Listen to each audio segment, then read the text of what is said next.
Habari ya leo. Leo nataka nikufundishe kitu kimoja. Pindi unapowasha gari yako asubuhi, baada ya kukagua maji, kukagua oili, kuhakikisha kwenye engine kuko sawa.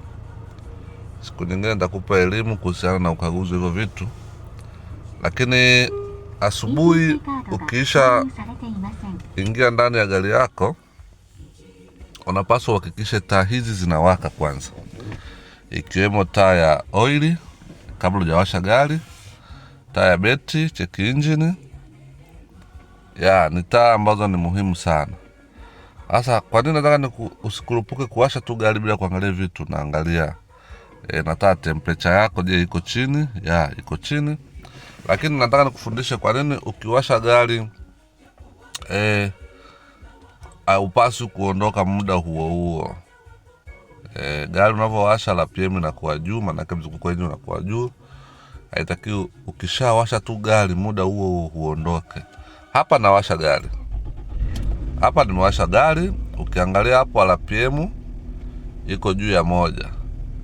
Kwa hiyo hautakiwi uanze tu umeshawasha hapo ukaanza kuondoka na gari yako. Unasubiri muda fulani angalau oil ipande juu.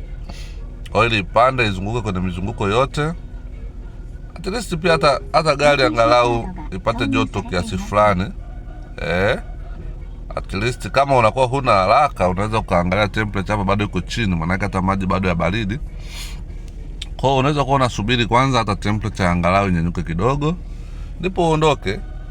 Ukiwa kama unajua kazini unatakiwa uondoke saa 1, at least ambavyo uko bafuni unaenda kuoga, unaiwasha gari yako, umeshaikagua, unaiacha inaunguruma mpaka unapokuja kumaliza shughuli zako za kujiandaa, unakuta gari yako tayari imeshapata joto kiwango fulani.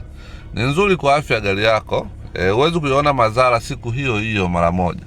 Huwezi kuiona madhara. Lakini sasa kingine, ukisha iwasha gari yako sasa inatakiwa taa ndio ionekane kama hivi. Hiyo ni taa ya mkanda tu inao blink.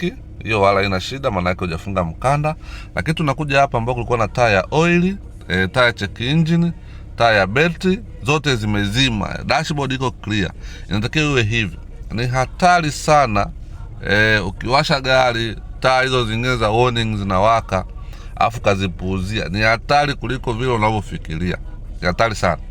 Kwa hiyo leo nadhani niwaelekeze hapo. Ukiangalia hapo sasa, saizi RPM ilikuwa juu ya 1, lakini saizi imeshuka chini ya 1. Ukipima kwenye mashine hapo itakuwa inasoma karibia 900 na maana yake 1000 kasoro. Wakati muda ule ilikuwa inasoma 1000 kama na 100 hivi. Kwa hiyo hapo RPM imeshuka, oil imepanda juu, oil inazunguka vizuri. Lakini hata ukiangalia hapo kwenye mchale wa temperature umesogea kidogo. Hapa umesogea kidogo, ulikuwa chini kidogo, umesogea kwenye hiyo bar ya chini kabisa. Kwa hiyo ni vitu vya muhimu sana kuzingatia. Ni vitu vya muhimu sana. Asanteni sana, nawakaribisha na ninawapenda. Hii ni Mtumishi Mechanical Clinic. Unaweza kuwasiliana na sisi kwa ajili ya ushauri, kwa ajili ya msaada muda wowote. Wewe tupigie namba zetu hapo. Tutakusaidia, tutakushauri nini cha kufanya. Asante.